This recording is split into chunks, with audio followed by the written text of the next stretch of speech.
March 17th Blue Springs City Council meeting. If you'll stand with me, I will lead us in the Pledge of Allegiance.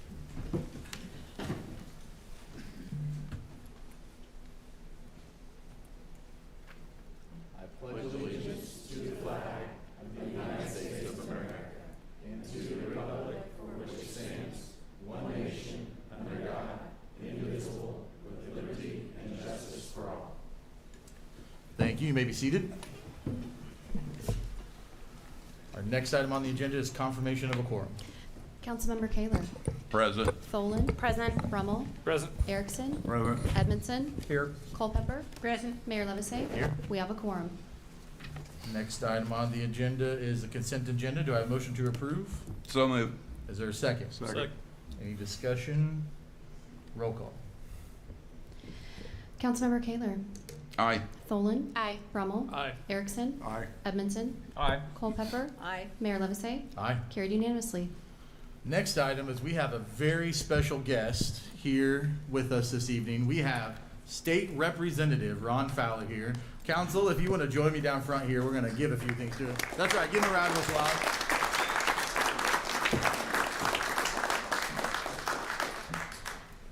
So unfortunately, we were supposed to do this back in January.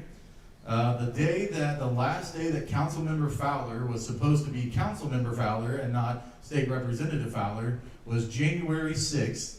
And he had already turned in his letter saying this will be my last day. Well, that was the snow, the foot of snow we got that weekend. So we postponed our city council meeting. And then he got sworn in as state representative on January 8th. So I just want to tell you, this man served as a city council member for 33 years. On his last day, he turned in his keys at City Hall and then drove off into the sunset. And that was all the recognition he got after 33 years of service. So we didn't want to let that go without recognizing you for all your hard work. There is going to be a slideshow. We'll make sure you get a copy of that. Got a lot of history there. I'm going to just tell a couple of things before we start the presentations. Councilmember Fowler was elected in 1992 and then served until just this last January, so almost 33 years of service as elected city council member. Some of the things that has happened in those 33 years, obviously recently Blue Surf Bay was approved and constructed. Hidden Valley Park, we had some pretty big remodels going on. The City Hall remodel, the Public Safety Building, those were all completely different when you were elected in 1992. Actually, might have been a couple of different remodels in that time frame. The park sales tax, which you had a big hand in, public safety sales tax. Adams Dairy Landing, Adams Dairy Parkway did not exist when Councilmember Fowler was first elected. Helped get Adams Dairy Parkway approved, the golf course, the conference center, everything that's on the east side of town. You had a large hand in developing. Obviously, the bigger develops, Meyer Labs, Kohl's, Dervet, Forcia, some very big job-inducing projects. Councilmember Fowler had a big hand in playing. The annexation of a lot of District 3 property down south, the Neighborhood Improvement District, the NID, 2,000 acres of annexation happened in the time on the south part of town in your district since you were elected. Then obviously the big 2008 bond, the 1990 bonds that help improve Moreland Ridge, Warren School Road, Colburn Road, Duncan Road, Woods Chapel, all of those had significant improvements because of his interaction and because of all of the work that you had. So I'm going to first allow Council Member and Mayor Pro Tem Susan Culpepper. She has a plaque to present to you. Here you go. Thank you.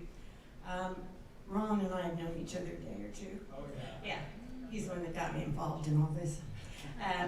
And I'm really proud to do this because Ron has been such an asset to the city. He has been a phenomenal friend to me, a mentor, and I'm already missing him. So Ron, we want to present this to you. And it says, with heartfelt gratitude, we honor your dedication, leadership, and commitment to the residents of Blue Springs. Your unwavering service has made a lasting impact on our community. We thank you so very much. Well, thank you.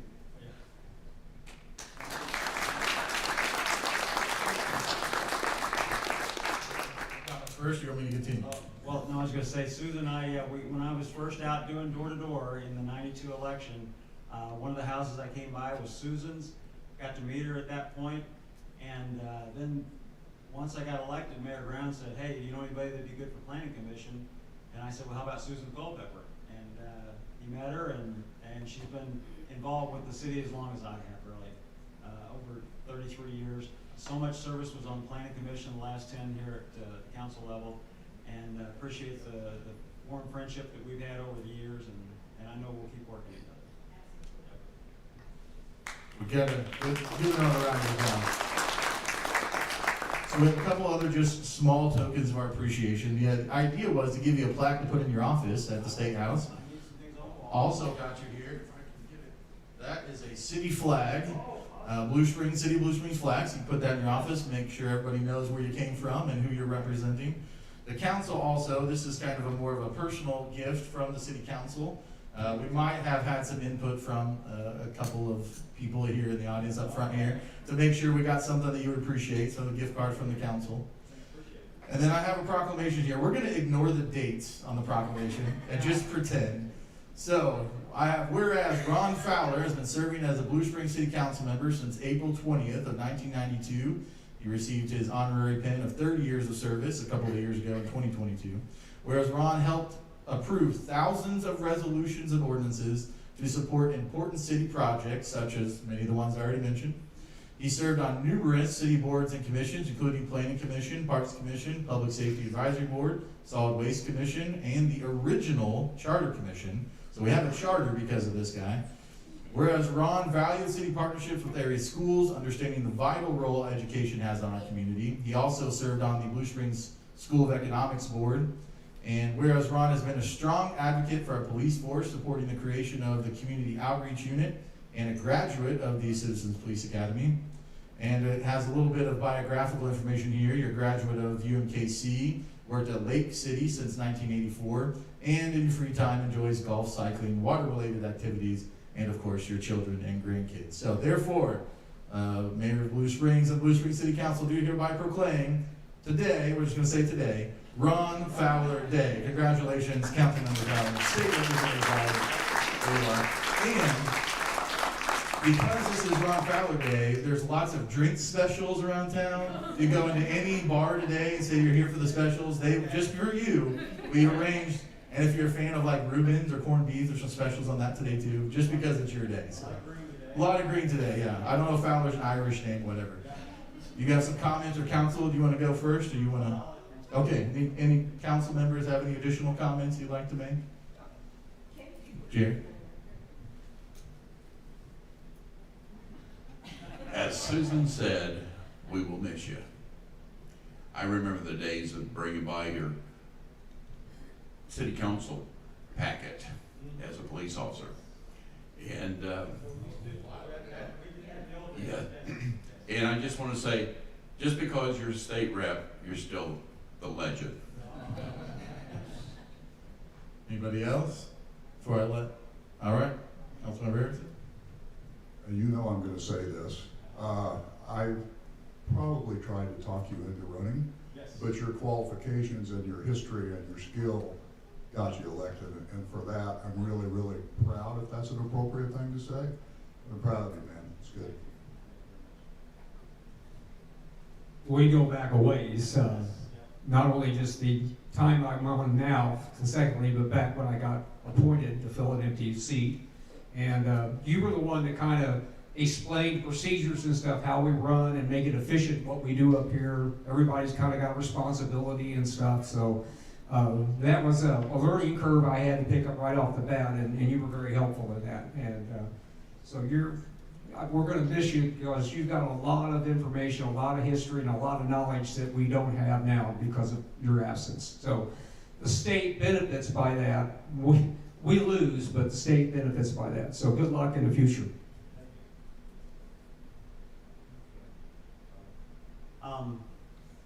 Real quickly, let me introduce a family that's here. At the time we were married, Wendy, my granddaughter, Lily, daughter-in-law, Nicole, Noah, my grandson, Brian, my son, and Olivia. Say hi, Olivia. Granddaughter. Actually, and my other son, Jeff, who was slightly younger than Olivia when we started this. He's not able to be here, and the grandkids, so I want to thank them for being here. So, geez, yeah, Kent, after Steve Miller passed away, the mayor at the time nominated you, and I'm so glad that he did. You had experience with the school board back then, and it really helped out everything. And then you took a little time out, and you came back, and so glad to have you back here. Galen, serving with you has been a pleasure, and also back when I ran the first time and won, I served with Evelyn, your wife, and so that's quite a unique thing to serve with both the husband and wife. Yeah, that's good. And Susan, we've been around a long, long time. Mayor Levacy, obviously you came around in what, 2008 was it? 2010, yep. Took Sissy Reed's seat. Sat next to you for all those years, for almost, 14 years there. So appreciate everything you've done for us, and you just keep working for the city, and now in a mayor's role. That's a very challenging role. It's something that I've always respected mayors. They got to be out there and take all the punches. So, yeah.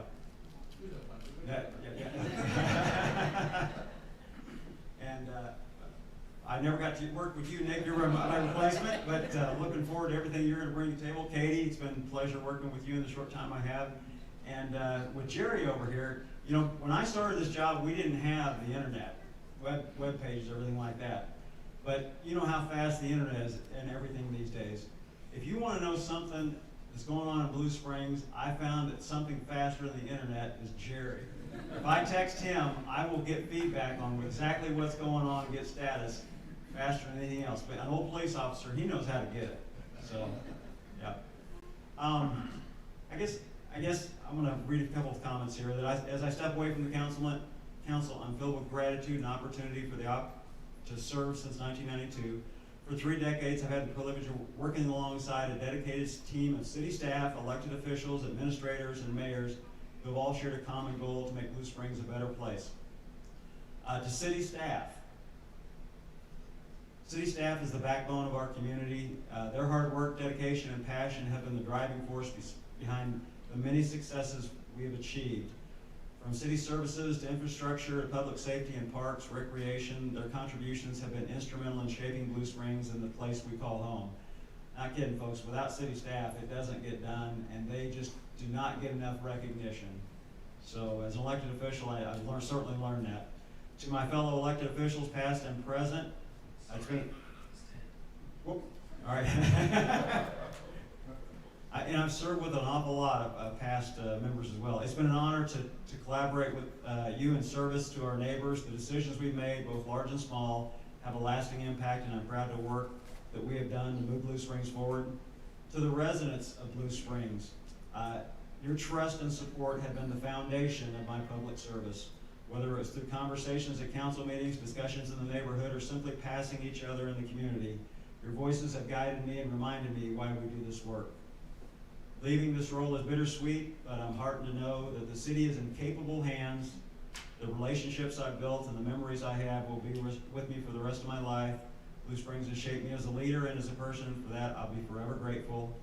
Thank to all of you for allowing me to serve our wonderful city, which certainly thanks and appreciation.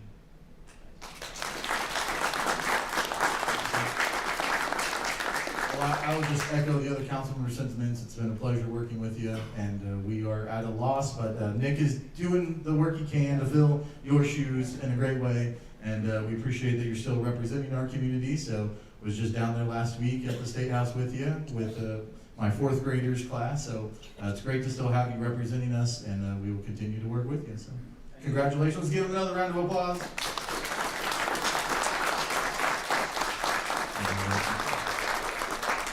All right, give us a second and we will reset up here.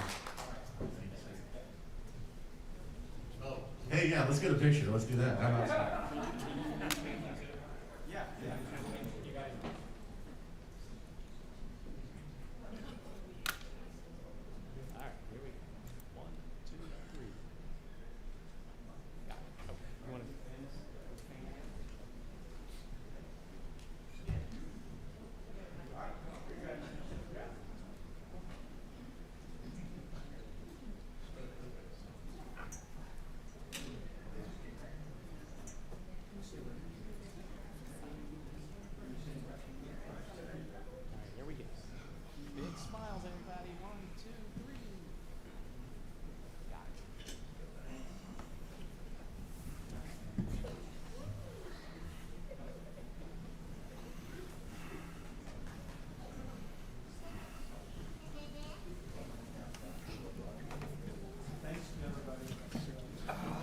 Thank you again, Councilmember State Representative Fowler. That's- Telling you, there's a lot of specials out there with your name on them, so. All right, next item on the agenda, public comment. We don't have any speaker appearance for public comment on ordinances being considered tonight. So we'll move on to item number 6, which is introduction and reading of Bill 5295, a final plat for Tommy's Express Car Wash. Do I have an introduction? You got it. First reading of Bill 5295, an ordinance approving the final plat for Tommy's Express Car Wash, Blue Springs, Jackson County, Missouri. Move the bill be approved on its first reading and proceed with the second. Is there a second? Second. Any discussion? All in favor, aye? Aye. Any opposed, no? No. Got one no, motion carries. Second reading. Second reading Bill 5295, an ordinance approving the final plat for Tommy's Express Car Wash, Blue Springs, Jackson County, Missouri. Your Honor, move to approve the second reading and apply the proper ordinance number. Is there a second? Second. Any further discussion? Okay, roll call. Your Honor, Councilmember Kaler. that was supposed to be a 2. Okay, that's fine. The voice vote again was, I think, still motion Okay. carried, so. Roll call. Councilmember Tholen. Aye. Rummel. Aye. Erickson. No. Edmondson. Aye. Culpepper. Aye. Kaler. No.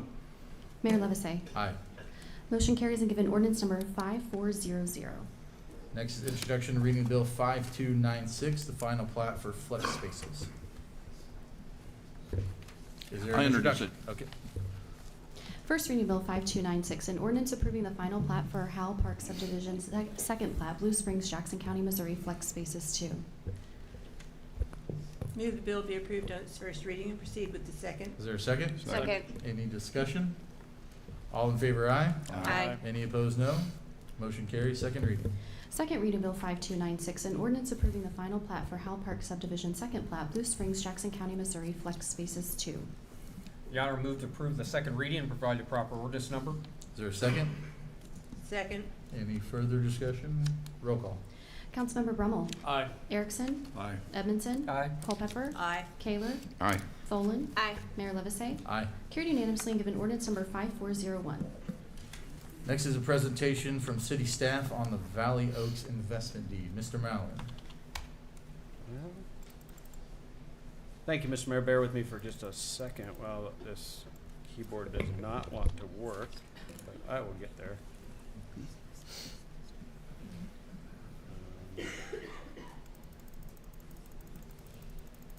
So this is a presentation on the Valley Oaks deed that's in conjunction with the final plat for the Blue Springs Business and Technology Park.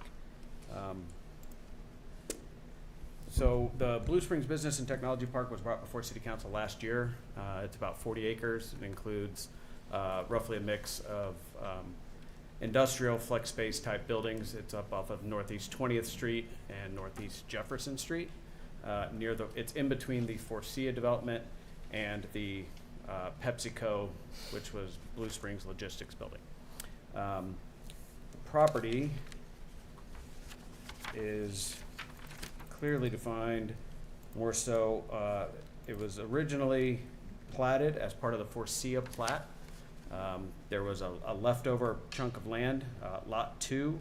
So Jefferson Street is here, running along the east-west corridor, and then Northeast 20th Street is up here, and then that rotates around to get you to Coles.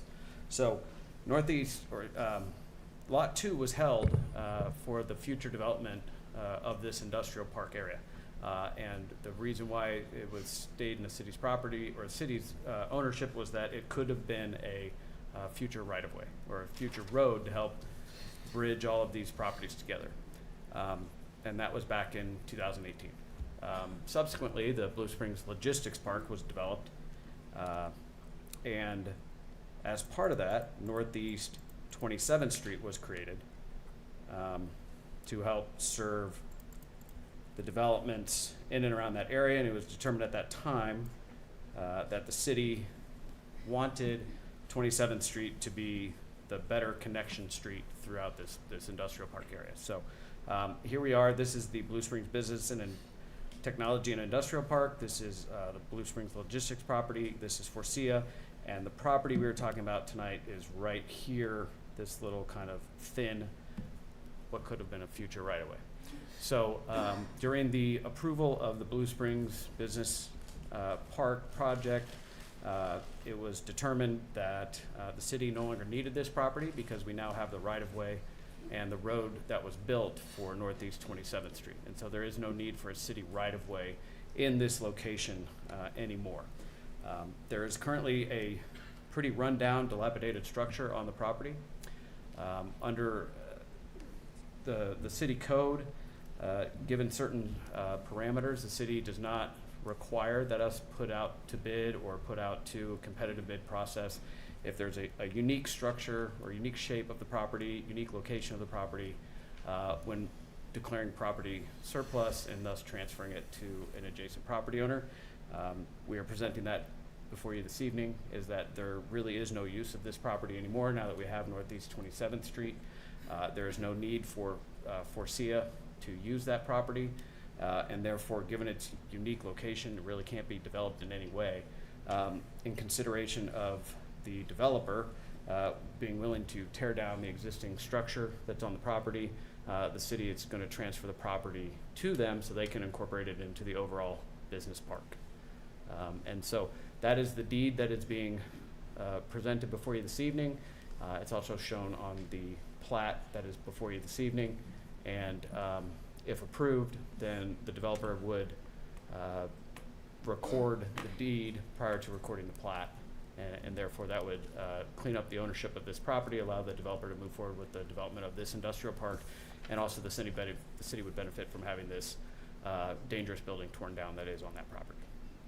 I'm happy to answer any question or provide more history about how we got to this point with the 3 different industrial projects up on this property, which was the former Dr. Crane property. That's been a long process. It's been in process since 2017, 2018, and here we are in 2025, and hopefully we'll see the final building of that property come to fruition.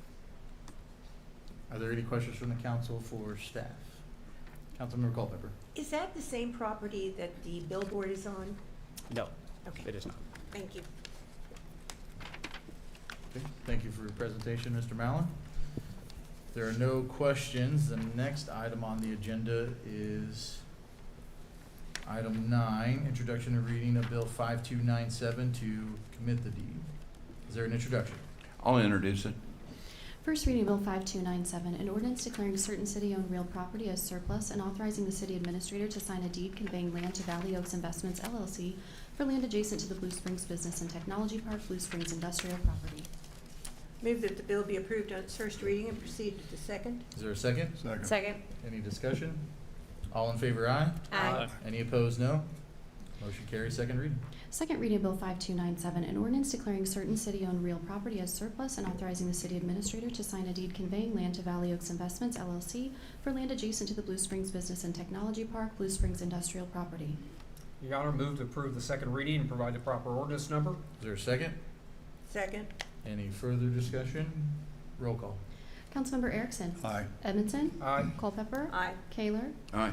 Tholen. Aye. Rummel. Aye. Mayor Levesey. Aye. Carried unanimously and given ordinance number 5402.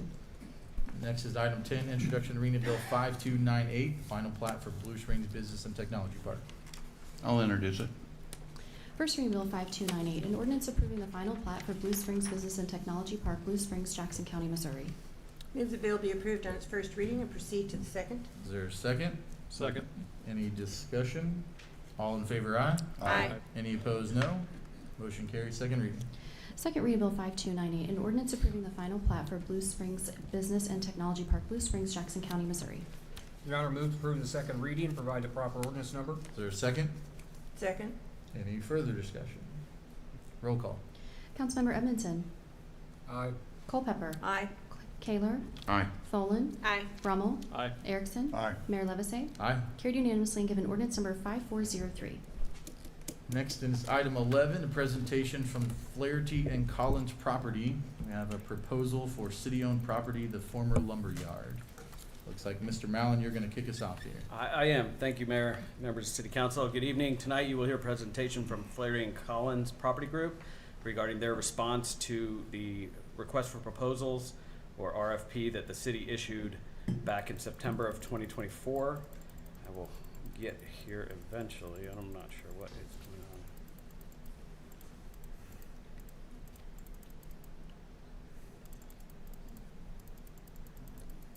So as many of you are aware, there's quite a bit of history of the lumberyard property in the city. The property was originally purchased in 2012.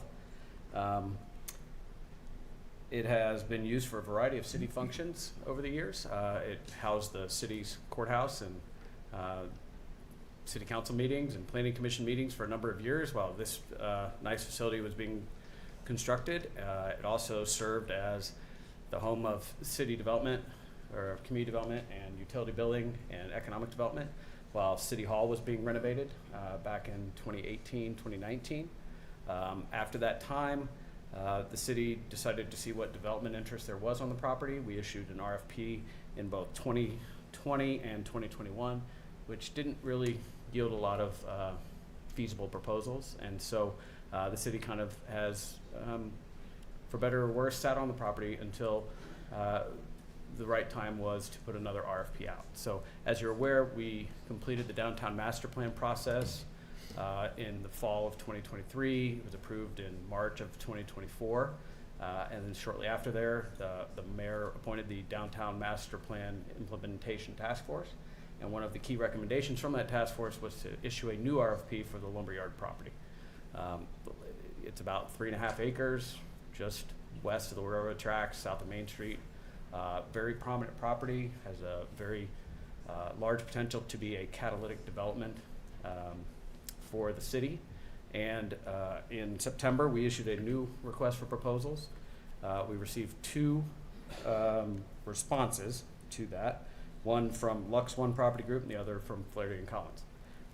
The RFP review team met in February, and that team consisted of 8 voting members, including the mayor, council members Kaler, Edmondson, Culpepper, along with city administrator Cates, assistant city administrator Dennis Doble, our economic development council member Laura Vermillion, and myself. The Flaherty and Collins proposal received the highest score and therefore was selected by that RFP selection committee to be the developer and present this evening to the full city council their ideas and their vision for what the lumberyard property could be. And so following the presentation, there is for council council consideration, a resolution designating the developer and authorizing city staff to enter into a funding agreement and to negotiate development and performance and sale agreement that will outline the city and the developer's respective obligations and establish the standards and conditions governing the development of the subject property. Representatives from Flaherty and Collins are here this evening, and if there are questions for me at this time, I'd be happy to answer them. Otherwise, I would turn it over to Flaherty and Collins and let them make their presentation, and then staff will be here to answer any questions, as will representatives from the Any developer. questions from the council members for staff before we do the presentation? Okay, continue.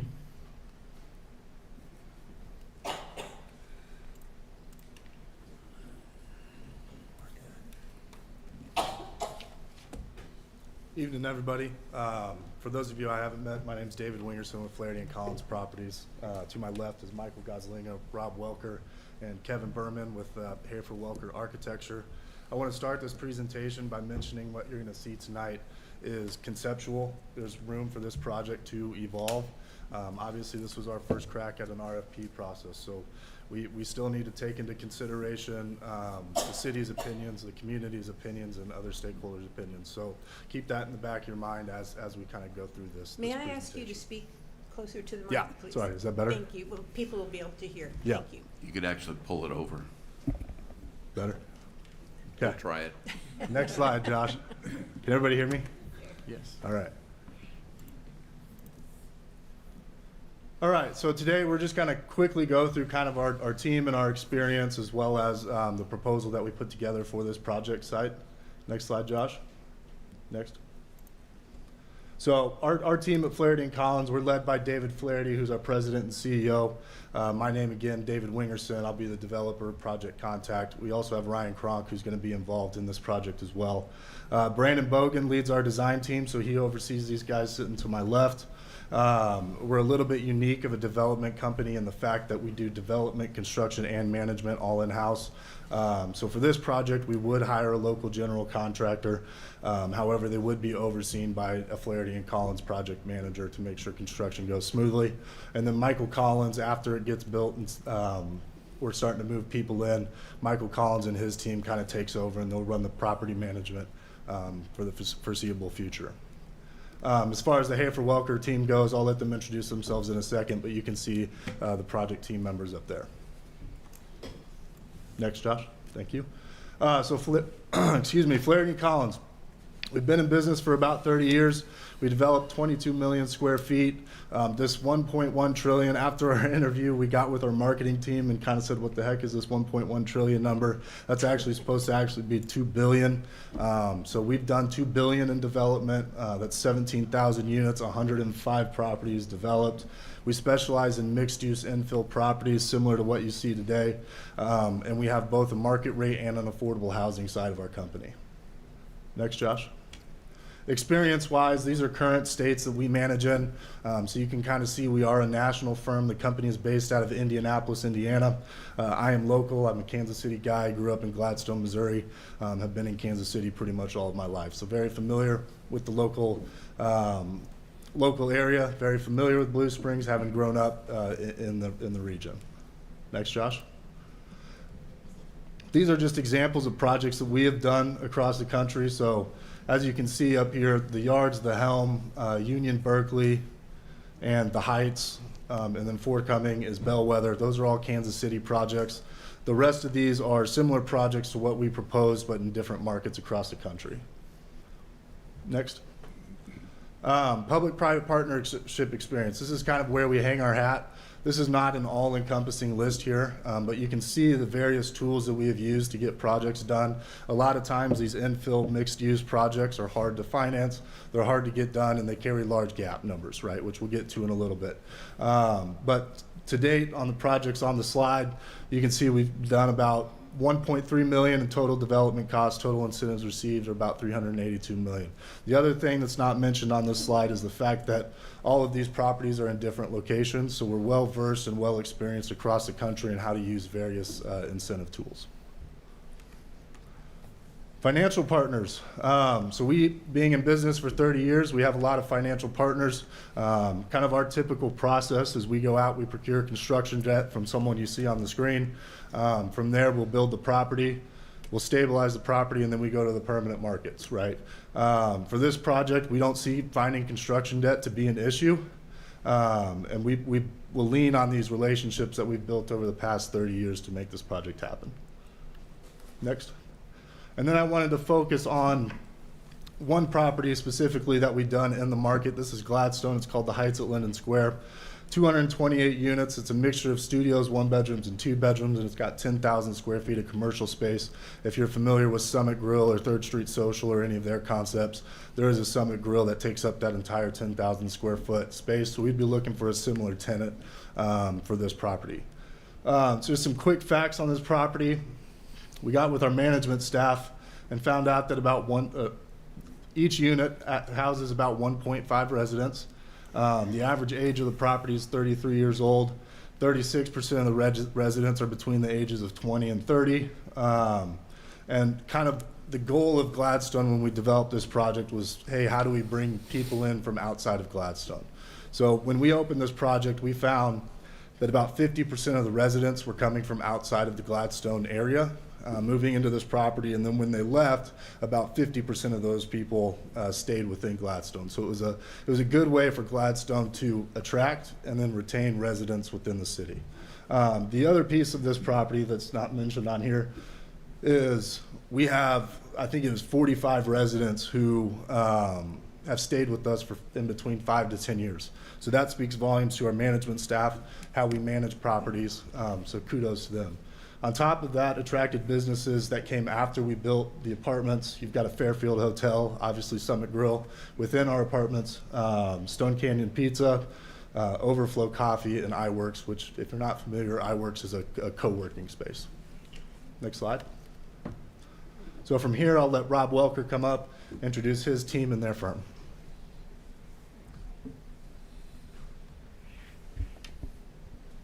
Well, good evening. Again, my name is Rob Welker. I'm the president of Hafer Welker, and happy St. Patrick's Day, and thank you for taking time out of your schedule to allow us to present this evening. A little bit about the firm I represent. We are a firm that's really young. We're about 28 years old. We have offices here in Kansas City, which we classify as the Midwest, and then we're down in the southeastern area of the country as well, South Central.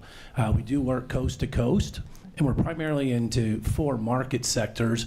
Healthcare is one of our market sectors, which we did do the St. Luke's Blue Springs facility that's here a couple of years back. But we do everything from dock in a box, what I call, to ground up new hospital campuses. Public safety, everything in the buildings like you're in today, a lot of fire, police, courts, but we also do the Homeland Security tides of things of like DEA, FBI, the FBI up by the new airport, that's another one of our facilities, just to give you an idea of the type of projects we do. We do education too, but primarily only on the higher education side. And then of course tonight, the commercial market sectors. And inside of the commercial market sectors, it's open to many buildings, but the main reason for tonight is really talking about the residential and the mixed use side of things. Next slide, please. So looking at the similar projects above, it really describes projects from what I call the brownstones to the garden style apartments, to the multifamily apartments, and to the actual high rises. This has been a really big market trend in a lot of the forethoughts of the communities that are growing right now to create that density. And we're still seeing that market sector very active, and still a shortage of the housing markets through most of the Midwest by far. We're also seeing the big growth down in the Southeast and the South Central. Kevin, you want to talk about the next one?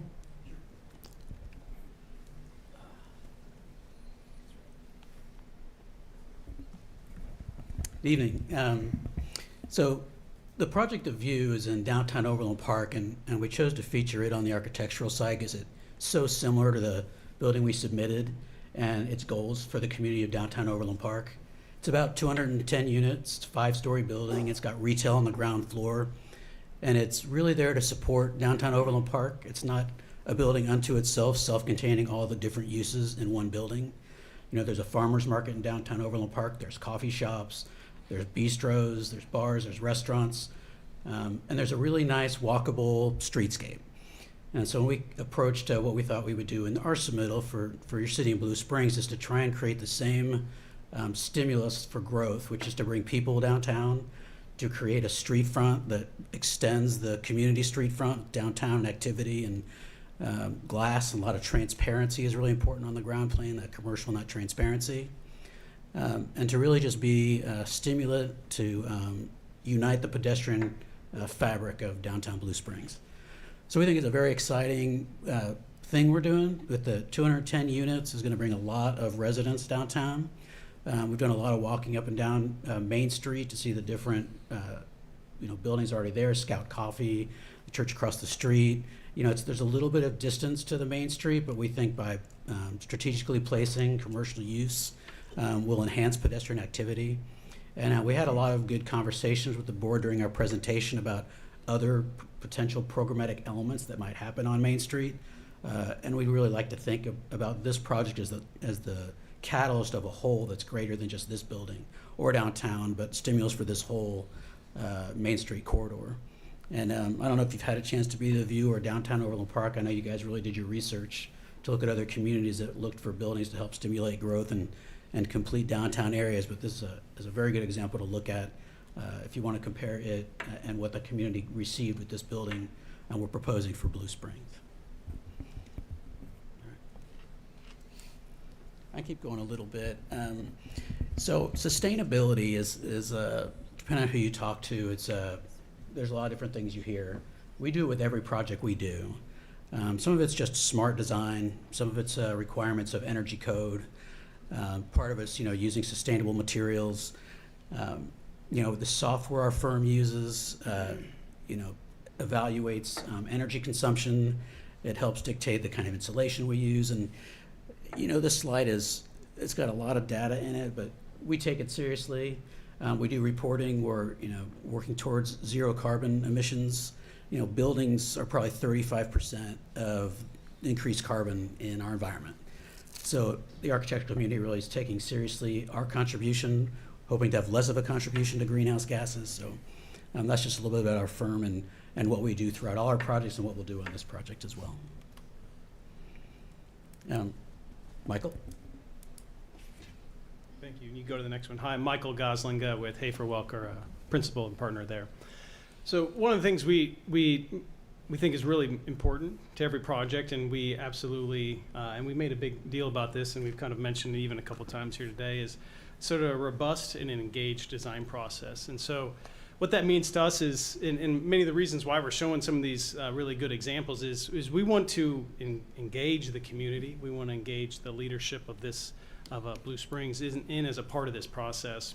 We've committed to that in our interview and committing to that again today. We think there's a lot of opportunity here, and we want to engage in what we call a series of charrettes, which are sort of larger, robust kind of design meetings that, again, we will continue to develop this process. Like David said, this was an initial idea. This is an initial concept that we've kind of put on the screen, and we'll just be able to discuss here tonight as needed. But we want to develop that and meet the very specifics of this community. We want to hear, and we are seeking out input. As a part of that, we're committed to providing the right solution. So just as much as anything, making that just sort of a part of every project we do. And I think this is a perfect example of how we see this as a community engagement to become that community benefit. So, and I think, as we talked about, Kevin mentioned some of the goals here as well, but, we see this as a huge catalyst. We've talked a little bit about pedestrian and business growth, and enhancing that downtown Main Street. And so, these are many of the things that we see as opportunities. We'd want to start with those on some of these, these community engagement meetings I'm talking about. But again, we want to build that list and make sure we're kind of pulling in all opinions and all elements of the project as needed. And then again, here, we've begun to talk about how we can create green space and extend the activation of that downtown space pedestrian-wise. Density is a big part of that, and I think, not to reiterate many of the same points, but how this is that first step, to continuing the east, connecting from the east to the west, big part of that. So we want to talk about signage and wayfinding. But scale is a big part of this, and I think that's one of the things we want to make sure we do correctly as we talk about the number of units, the height of the building, the number of parking stalls, and all those things. I think that if there's anything else here, but Kevin, do you want to finish out this section? Or? Yeah. So. Supported and connected, I think many things as we talk about planning and design. Obviously, we want the place to be, beautifully and aesthetically pleasing, but there's many of the things that you got to get right here as it relates to location of retail, location of entries, and many of those other pieces. So continuing to develop that throughout. I think the next slide had a little bit of just some of our preliminary analysis of how we, again, connect Main Street from the very east to the west.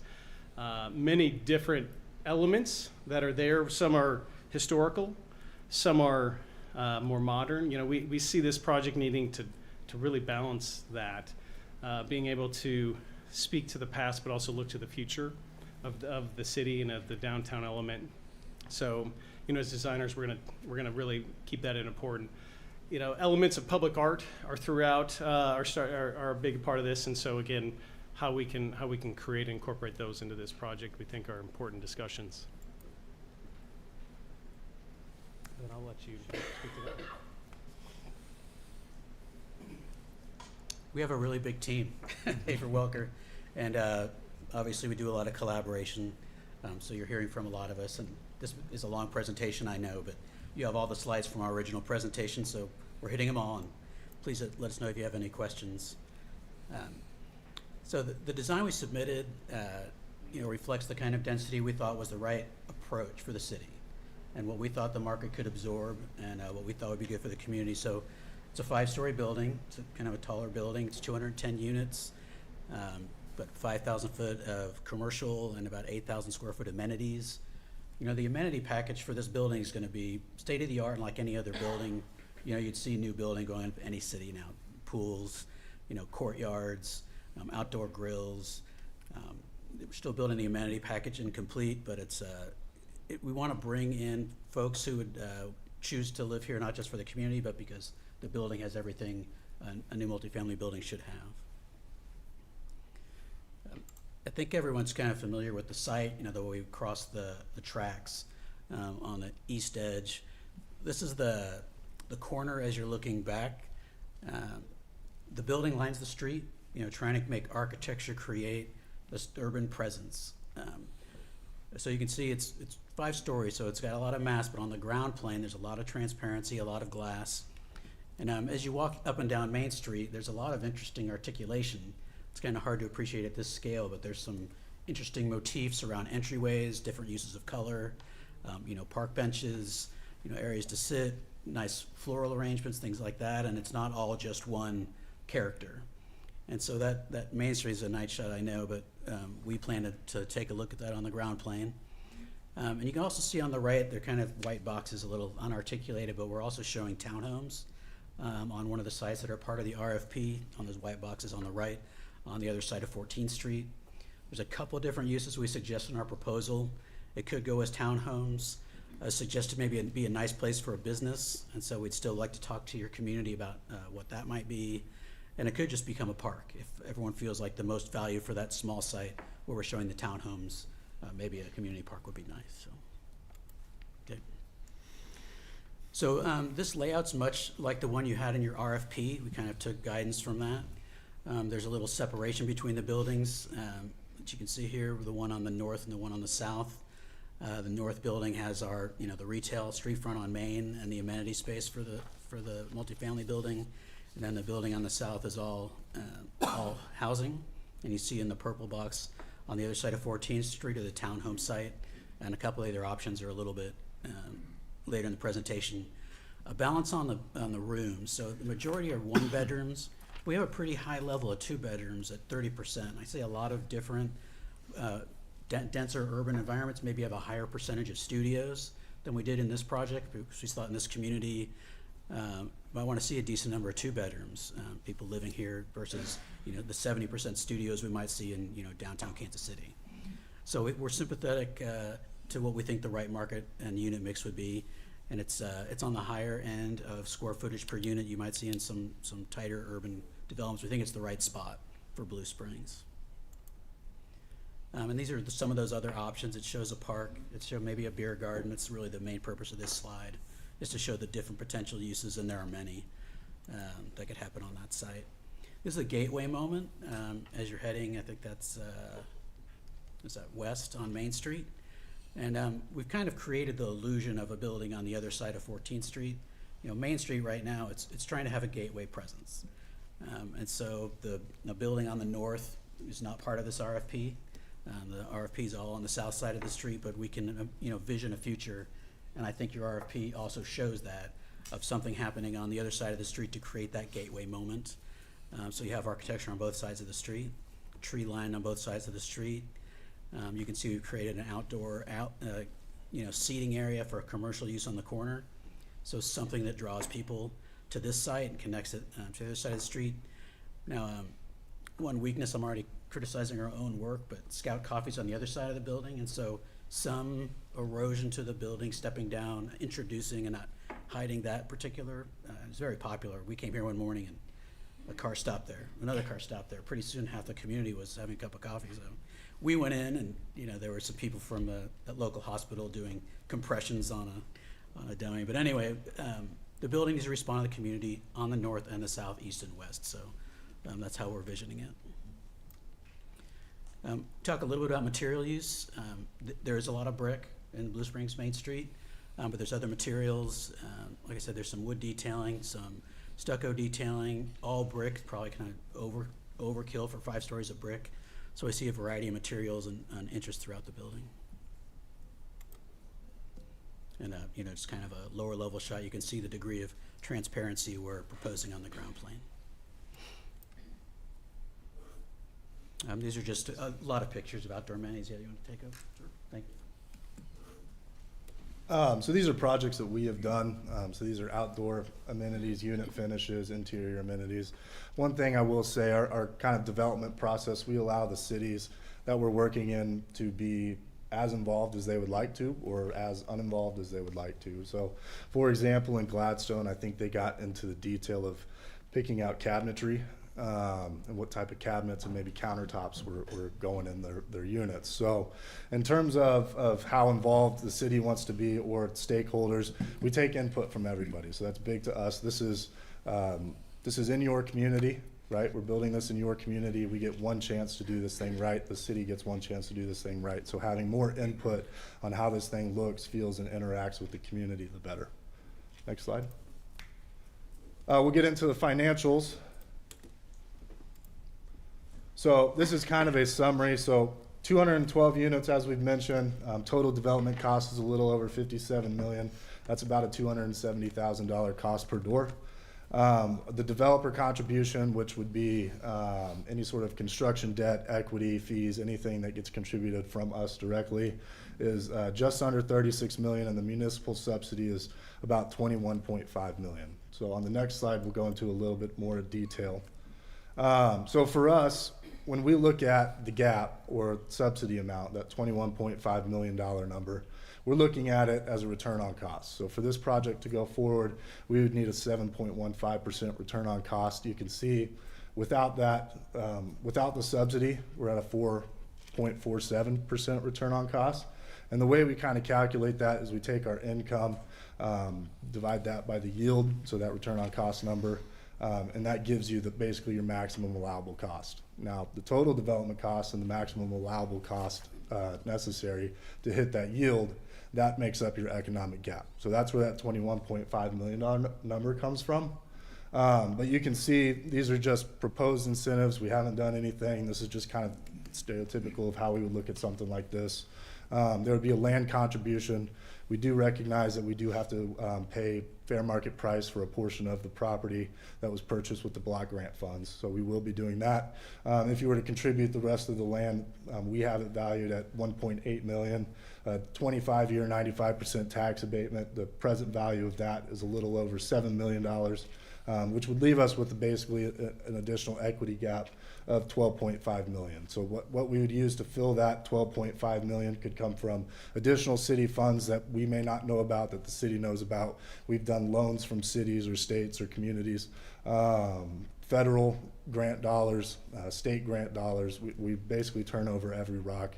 And should the resolution move forward tonight, that's where we kind of roll our sleeves up and get to work on figuring out how this deal looks. Next slide. So in terms of economic impact, obviously over 200 new units. We're projecting around 300 to 350 new residents to your downtown.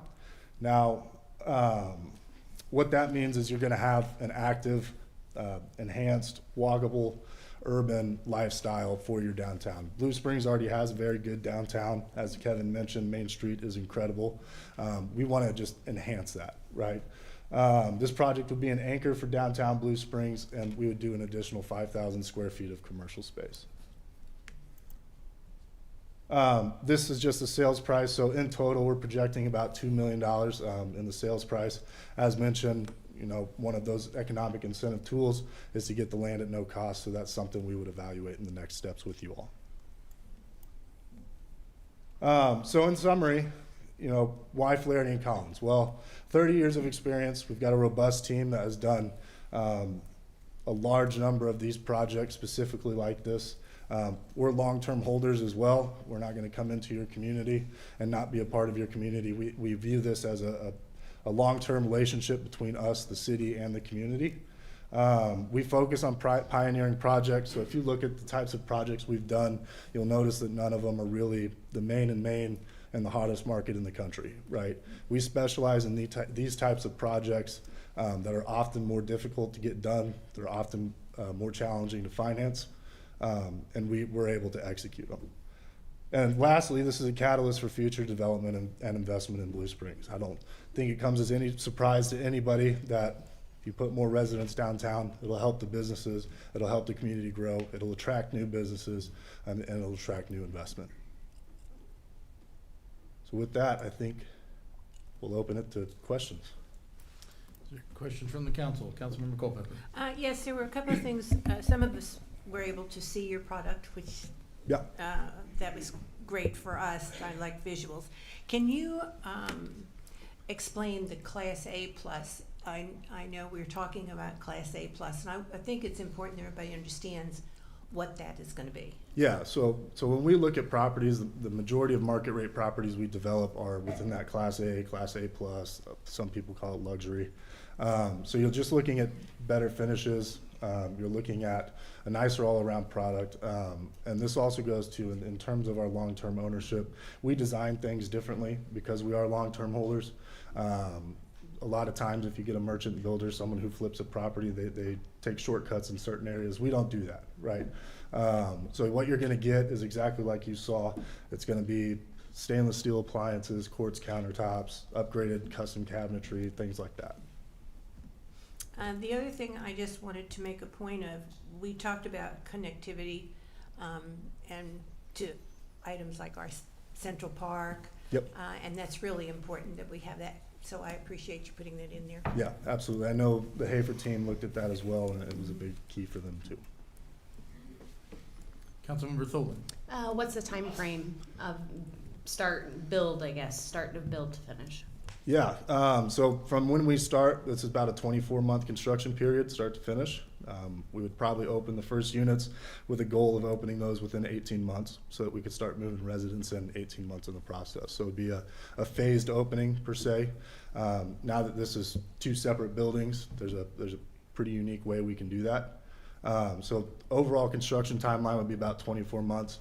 It's really going to depend on the negotiation stage up front in terms of how fast we can move to get to that finish line. But again, we'll move as fast as slow as you guys want us to. And the commercial area, Yep. Are you going to do tenant finish? Do you have somebody that is going to, are you going to be doing the finish work? Do you have people in mind? Yeah, we have in mind someone like a Summit Grill.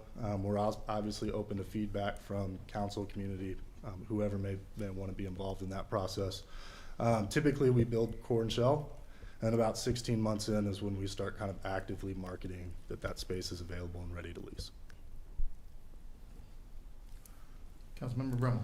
So you mentioned that you have 209 parking spots, but 212 units. Yep. Is that a concern based on 300 to 350 That's residents? one of the areas we know we have to improve on. We know we have to work with you guys on. So that's with the next step with this resolution, should it pass tonight. That's something that, yes, will be addressed. We know that parking is going to be a concern. We don't want to alienate parking from the current downtown market. There's potential expansion to the north, as Kevin kind of pointed out. Potential, right? But yes, parking is something that will be fine-tuned before we put a shovel in the ground. Councilmember Erickson. I think I have three questions maybe. Yeah. One of my questions was parking. You mentioned 209, I think, Yep. Councilmember. That is not on-site parking, is it? All on site, yes. So you have 209 on-site spots? Correct. Okay. Yeah, so if you remember I don't know if we can pull it up, Mike. Just the site plan. Maybe. Oh, yeah, that's right. Yeah, so the big sea of parking in the middle, that's a portion of it. I believe the Main Street and the 14th Street parking was included with that number. So it's not on-site parking, it's street parking? There's a portion of it that's street parking, Okay, correct. so then you do not have 209 spots? Kevin? We're counting as the parallel parking and the Main Street parking. So how many on-site spots do you have? My understanding when I spoke with someone from your office, I forget who it was, last week, was somewhere in the neighborhood of 175 or 180 on-site spots, 30-some short. So it's fair to say then that the 209 that council member was referring to is comprised of a large percentage or a percentage of on-street parking. Correct. I wouldn't say it's a large percentage, but there is a percentage of on-street parking. One of my other questions, maybe it's a statement, I don't know, you referred to Summit Grill, which that's great, but then you also referred to 10,000 square feet. Correct. And you have 5,000 square feet, so we're looking at half a Summit Grill? Well, have you been to the Summit Grill? Certainly I have. Yeah. So we're thinking concept similar, right? So you could run a restaurant space out of that. Basically, if there's two wings of Summit Grill that are broken into two 5,000 square foot bays, you would just chop off one of those So wings. it's 5,000 square feet and you use 10 as an example? Correct. We did 10,000 in Gladstone. It was just a reference. Okay, and then another one, one of you referred to the articulation, I think that was the term, which I like the term, by the way, on Main Street. But that, when I see that on Main Street, that looks like, that doesn't look like apartments on the bottom. Correct. The ground floor is activated. So this corner in this photo that you're looking at, that would actually be the leasing office and amenity space. So think clubhouse, fitness centers, co-working space, lounge space, everything like that. On the other side was the planned commercial space. So what we're trying to do is activate that first floor along Main Street. So it's not residential on the first floor along Main Street, but it's active. You can see people in the building, and it kind of contributes to the overall feel and the vibe that we're trying to create for downtown. So part of that then is your amenity space as well? Correct. Yep. Okay. And I do agree with you, we had one chance to get it right, and I too have seen I think we all saw your properties on different days, the ones down in the stockyard. They're very impressive. Thank you. I have to admit, I do have concerns about the parking and the retail space, however. Yeah. And as I mentioned, next steps is for us to figure out parking, right? And what this project looks like based off of input that we've received today, input from the community, input from stakeholders. Thank you. Yep. Your Honor, if I may. Councilman Rubin. Well, having toured your properties, very impressive, Thank quality stuff. And I kind of look forward to this in the fact that this creates another depth to Main Street. Having had a business on Main Street for 15 years, trying to get people to come down that far off the 7 highway in their busy lives. They're used to driving someplace, and so to make that turn either left or right and drive down Main Street, you need to have something that they want to drive to. And in the tours we took, the amenities that you guys had were top rate, and actually some things that I never expected you to have, with meeting rooms, with, kind of kitchens and stuff, and the fitness area. Very, very impressive with that. So this is kind of the project that I imagined that we should put on this project when we first started out with this and purchased the land. So I'm looking forward to see this come out of the ground. Thank you. I had a couple of questions just based on Councilmember Erickson's. You mentioned being able to engage with community, looking at other options. So the 5,000 square foot, is there opportunity to extend that to 7,000, 10,000 square feet? Yes, there is opportunity. I will say, and this is just an example, in Gladstone, the unique thing, in Gladstone we had the same feedback on the commercial space. We started with a smaller square footage. The city of Gladstone came in and said, we want more, right? So we actually ended up master leasing the commercial space to the city of Gladstone. So we had a tenant, which obviously helped financing for us, especially in a market such as Gladstone. So it was a unique kind of idea that the city came up with there. But yes, those are all things that in the next steps we can evaluate, whether it's 5,000 square feet, 7, 10, yes. Okay, thank you. Any other questions from the council for the president? Councilmember Erickson. I want to thank you for saying that and pointing that out about the opportunity, because that makes me feel really good about it. Absolutely. And like I said, your properties, everybody's seen them, the ones down the stockyard are phenomenal. So. Thank you. Okay, thank you for that presentation. Thank you. Appreciate your time. Councilman, or Mr. Mallon, do you have anything to add? We have a chair for you up here if you want to come join us. Staff has no other presentation. I would just like to thank the representatives from Flaherty and Collins and their architects for being here this evening, and for council's willingness to go through this RFP process and making themselves available. We know we did it kind of in a unique way on our last two RFP properties with the selection process and the tours, and I think it's been very beneficial. And my kudos to the former city leaders who chose to buy the lumberyard property back when they did, and I think this is the project that we all had in mind but didn't know we saw it until it's been presented to us this evening. So I'm happy to answer any other questions from council related to the next steps, the process. This is really just kind of setting us in motion to, kind of start doing the hard work now. Any other questions from council before we move on to item 12? Staff or the developers? Okay, thank you, Mr. Mallon. We move on to item 12. It is an approval resolution to designate Flaherty and Collins a developer. Do I have a motion to approve? So moved. Is there a second? Second. Is there any discussion? All right, this is just a voice vote for the resolution. All in favor, aye. Aye. Any opposed, no. Motion carries. Thank you for your time, gentlemen. Next item is item number 13 is a discussion about commercial vehicle parking. It looks like council members Tholen and Edmondson want to lead this discussion. Who's starting us off? I guess I will. Councilmember Tholen. So it was brought to my attention that there is an ordinance in place for larger vehicles parking on the street and on property. Some of these vehicles are a requirement of their job to be dispatched from their house. And they've had to park off-site of their house and essentially buy a new vehicle and travel every day from that site. If they're being dispatched from their house, they have to leave, and it just takes some time. I know personally, my husband had one of these vehicles, did not realize that it was not in the ordinance. He worked for a cable company. Never had any complaints. It could park in our driveway perfectly fine. It didn't block anything. So I'm just opening up to some kind of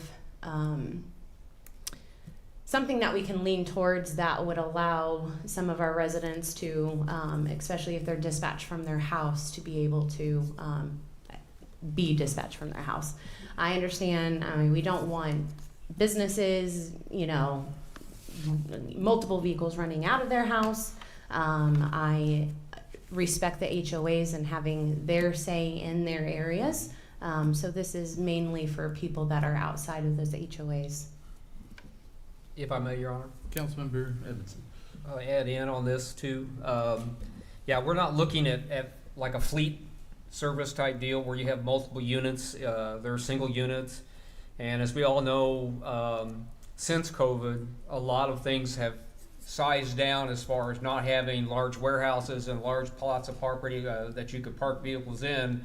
They're allowing those type of vehicles to be taken home. That's their vehicle they drive. They get up, get in it, and go work. And so that's the kind of stuff we're talking about. Some of those are a little bit larger than, say, vans. Mike, you might elaborate on that, but try to make it a little bit more orderly with the fact that they would require to be parked in the driveway. So you're putting some restrictions on it to kind of help not having it sitting out on the street somewhere and blocking the other neighbors' access to a drive or the visibility of coming in and out of their drive. That's kind of what we're looking at, is trying to do a little bit of regulation on that and make it a little bit better.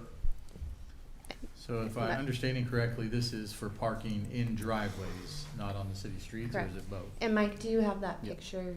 I do, yes. This is visually showing that the vehicle that he has is parked in the driveway and is not impeding the sidewalk there. So, Mr. Mallon, can you give us some more on the technical side of things, what the ordinance currently is and what kind of we're talking about suggestion-wise here? Yes, absolutely. So the current city code, section 365080, parking in residential zones, prohibits the parking or storage of any commercial vehicle which is licensed for over 6 tons on any street, highway, public, or private property in any residentially zoned district.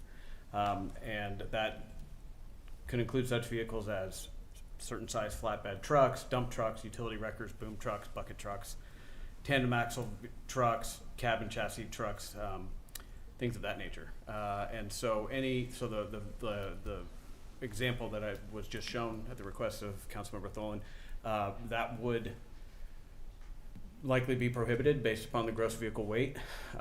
And so at that point, since it's in chapter 365080, that it becomes a police issue. If it's parked on the street, then that is also a police issue, but if it's parked on a residential property, it's not allowed under the current code. We have had certain city streets be designated as no commercial vehicle parking that are actually in commercial zones, because we tend to have semi-trucks or the cab of a semi-truck park the vehicle on some of our commercially zoned property, and that's been restricted by certain ordinances that the council has passed over the years. So in looking at other cities' codes, they vary in terms of what they define a commercial vehicle as, but they do generally prohibit the parking of large commercial vehicles on residentially zoned property. Some cities allow up to 1 truck, or they base their commercial vehicle definition on gross vehicle weight or length or height to try to minimize the visual impact.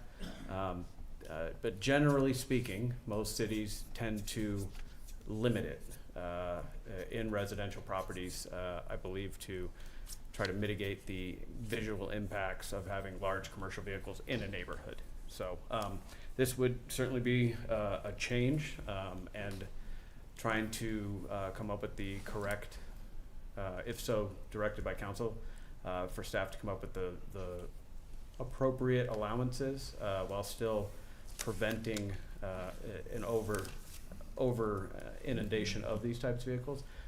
We would appreciate that. The one provision that has been brought up is home-based businesses. And home-based businesses, per the state law that was passed a few years ago, no longer require a building or a business license in the city. If they so choose not to get one, they're welcome to get one, and we're happy to have them be licensed in the city, but there's no regulation for that.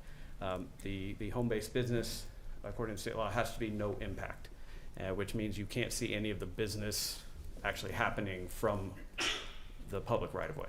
And so whether it's in the garage door needs to be closed, things of that nature. We do have a few very, very unique residentially zoned properties that are technically houses, but the buildings they're in are not houses. The former Hansel Lowe School over on Vesper in 16th is a good example. That is not it's zoned single family, but that is not a single family type house. And we've had a couple of issues with him parking commercial vehicles on there because he runs a home landscape business out of that. And so one of the suggestions might be to not allow more than one, or make sure that it doesn't become a parking lot depending upon how big the property is or anything like that. And it's limited to, take-home vehicles for the resident that lives there, versus, we can always come up with doomsday scenarios of what the worst case scenario could be. But when writing code, that's what we have to kind of anticipate, is what could happen. And so any direction that council could provide us would be beneficial. Like I said, there's multiple ordinances contained in the back of this as attached, whether it's Lee Summit or Raymore or Belton or Independence. Like I said, they generally do restrict it, but their definitions vary across the different sizes and what they want to allow for or not. And this would be more applicable, or only applicable to the parking overnight of a personal vehicle related to work. It would not be the inability of somebody who is doing, actual service work on the property. A cable truck comes out or an Evergy truck comes out and is parked on the property because they're trying to fix a down power line or anything like that. This would be, those would be obviously exempt because we all need to have those services. It would be geared towards the overnight parking or regular parking of those type of vehicles in a residential zone. So just to clarify, the current code looks like the only restriction we have is a commercial vehicle, which it doesn't define but gives examples of, and then licensed over 6 tons. 6 tons. Okay, so no restrictions on size or length or anything currently. That's correct. Okay. So what staff will be looking for from the council, if we want to move forward with some changes to this ordinance, is some direction.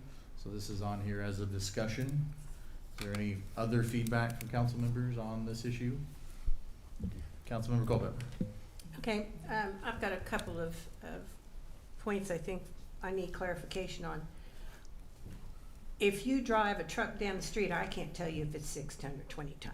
I mean, that's just not what I do. I know we have had trouble in, actually two of them were in Lake Village not that long ago, where people were putting their trucks or vehicles in the drive, and it was impeding the vision of the neighbors because their driveways are short. They'd be hanging over the sidewalk. People couldn't see around them, and we had multiple complaints. One of them, the owner of the home I believe he was in roofing, and all his workers would come to his house every day. And he had trailers, he had all kinds of equipment. I have a lot of concern about that. It really does affect the neighborhood when you can't see around these vehicles. So I think that weight isn't the only clarification here. And as far as home-based business, we have, I believe I forwarded one to you today, as a matter of fact. We get them all the time, where people are running their businesses out of their home, and their garage doors are up and they've got all their stuff out, and that also is impeding the neighborhood progress. Yes, I would, the other provisions of the city code related to home-based businesses would still be in effect. Mhm. And if there are residents that are observing home-based businesses being operated in a manner that's not consistent with the city's regulations, then we can have code compliance go out there and cite them for that. As far as vehicles overhanging a sidewalk, there's already an ordinance in the code, or a provision in the code, that states you can't block a sidewalk, and so So it becomes what takes difficult. precedence, though? Okay, we're gonna allow the vehicle, but now we aren't allowing the vehicle because you're over the sidewalk. A lot of the homes in some of these subdivisions do not have long driveways. Completely understand that, and that would be something that we would have to look at as to how other cities handle that.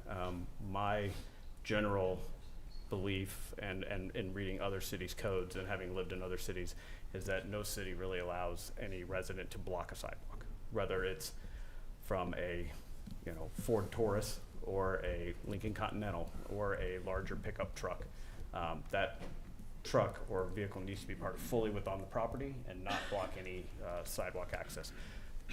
Enforcing that is a difficult item because that then becomes more of a code compliance / police department issue, and then as soon as it's moved, the code complaint goes away, but it becomes a problem over time. Then it can certainly impact the quality of life in that neighborhood, and so that is certainly something that we would want to, if directed so to come up with an ordinance, to reiterate in that ordinance, in that code regulation, is that any parking of commercial vehicles in a residential zone shall not impede the public right-of-way. And we would also have to look at our section in the code that says it can't be parked on a public street for in excess of a certain amount of time. So those are a couple areas that we would have to definitely look at. Councilmember Brummel. Yeah, Mike, if I'm not mistaken, pretty much everyone had a length, a width, and a height requirement, correct? I mean, that's pretty much a key to all those other than ours. It seems that way, yes. So for example, the city of Belton, and each city has their own way of their regulations and then the way they enforce it. And so like in Belton, it's based on the weight and whether or not it requires a commercial driver's license to drive the vehicle. If it weighs more than 12,000 pounds, which is, the same requirement that we have, 6 tons, but doesn't require CDL, then Belton allows it. For example, in Grandview, they do have the length restriction of 22 feet, exceed a height of 8 feet or a width of 8 feet, but they do allow for up to 1 per property, but no more than 1. And so we're obviously not the first city to try to tackle this issue and to make these allowances for residents, and there's lots of different ways. And I think part of what staff would do as part of drafting these ordinances would be to reach out to all these different cities, other than just pulling their code regulations, and find out what works in terms of the regulations, what's difficult to enforce with the regulations, and what has been successful. So I would agree that if staff were directed to do this, we would probably try to narrow the parameters or better define what a commercial vehicle is, rather than just based on vehicle weight alone. Thank you. Councilmember Caven. Thank you, Your Honor. I know in District 1, Councilmember Erickson and myself have had many complaints. I can't even, I was trying to come up with a number today, but if I pulled up all the pictures that were sent to us, we would be here for another hour, and there's just no purpose of that. But food trucks, dump trucks, a semi-tractor sitting in the driveways. This truck, I can appreciate the concerns, but this truck is virtually as big as one of the little Jackson County tow trucks that, not the big semi one, they got a smaller one for the semis, is as big as that. So is that going to be allowed to park in a driveway if they wanted to park theirs in there? As long as they clear the sidewalk, I guess it really doesn't matter, does it? Depends on what direction staff is provided to write the ordinance. Being political correct on me, aren't you? But to my point, depending on exactly what is coming down, and I don't know how you can justify this truck over a different truck and say this one would be okay or that one would be okay, this one's not okay. There's too broad of a spectrum with this size of trucks and the type and the weights that they are there. And I'm thinking that even the driveways are not rated for those, and I know that's not our problem, but they're not even rated for that heavy of a truck to be sitting on the driveways anyway. And then I have a question. I don't know what Councilmember Tholen said something to the fact that her husband had, but I don't know what kind of truck he had that was going to be sitting in there. But again, I see there's a big issue with this, and I think we're going to be creating more problems if we go down this road. I just wanted to clarify too, Mr. Mallon, so it's aside from just appearance, somebody would just not like to look at a commercial vehicle in their neighborhood. Seems like the sidewalk issue is another big one. So are you saying our current code, if somebody parked fully in their driveway, not overhanging the city street at all, but it was impeding the flow of the sidewalk in their driveway, that currently also is not allowed in our code? That's correct. Okay. So then any commercial vehicle would have to be fully behind the sidewalk right of way in the driveway? Yes, and on most properties, the way that they're platted and the way the street sections work, the property line is usually about a foot or two behind the sidewalk. And so almost in all of our new subdivisions, and that the sidewalk is actually in the public right of way. And so with our 25-foot building setback for single-family homes, which has been in the code for as long as I can research, that's about how far a parking space is for a single-family home, and that's measured to the property line. Then there's usually another foot or two till you get to the sidewalk, which is larger than a commercial parking space. Commercial parking space is only 18.5 feet long, so which is appropriate. And so, yes, under current code, if a vehicle or if somebody wants to tandem park 2 cars in the driveway and one of them's hanging over the sidewalk, yes, that is a violation. That was essentially my next question. So you said the average setback is 25 feet before you get to the sidewalk from a single-family home? I would guess it's probably between 25 to 27 feet. So there's kind of a natural limitation anyway of 24 feet, 23 feet? Yes. Before you would overhang the sidewalk? Yeah, because it's measured to the front of the house or the front of the garage, and You're not gonna everybody pulls right up right so up to that your they're garage door, yeah, yeah. right up so their front of the car is kissing the garage door. But yeah, if somebody's blocking or impeding the sidewalk, that is a code violation. Your Honor, Councilmember Kaler. that's the reason I made the comments several times when townhomes are coming through here with the short driveways, and they say it was for 2 cars. Well, maybe for a couple of Yugos, but not for full-size cars. Any other questions for Mr. Mallon? Discussion? Councilmember Erickson. I don't, maybe this is a statement, but I don't have a problem with cleaning up the code to make it more realistic and readable and functional, but this, for lack of a better word, smells like more work. It smells like more complaint and more work on codes. And as I understand it, codes is maybe overworked a little bit. We talk about complaints. I haven't heard any complaints. But it troubles me a little bit that that's the way we function on complaints. It'd be nice if we functioned on not having the complaints.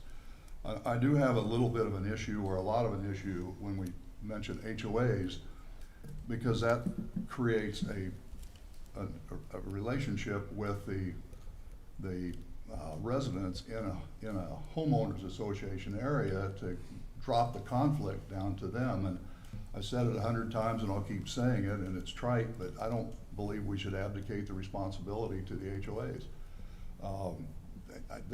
That truck up there, that looked like a refuse service truck in a sense, and I don't want to see it in the community. Okay, Councilmember Culpepper. I just want to kind of expand on what Councilman Erickson is saying.